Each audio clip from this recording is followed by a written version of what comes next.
Hey, what's up? This is Ricardo, and in this video I'll show you how to remove the inverter from a Dell Inspiron 13 version 7380. If you're looking for parts for this laptop, go to our website and use this coupon for a 5% off discount.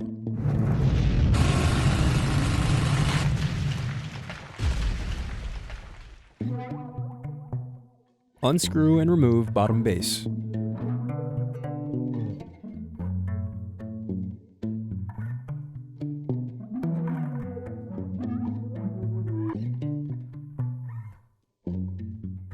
Now unscrew and disconnect battery. Now peel away adhesive from wireless card. Then unscrew and remove wireless bracket. Now disconnect antenna cables and remove wireless card. Next, disconnect display cables.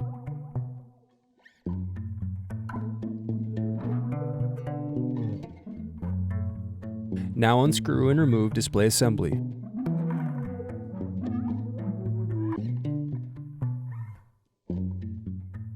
Now use a thin object to pry apart and remove hinge covers. Now pry apart screen from back cover.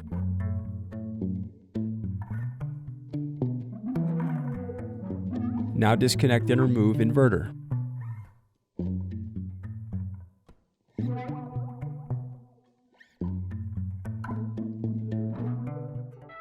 Thanks for watching. Don't forget to like and subscribe if you enjoyed this video. And if you need more, check out this playlist to watch other tutorials for your laptop. You can also click here to find parts for your laptop at partspeople.com.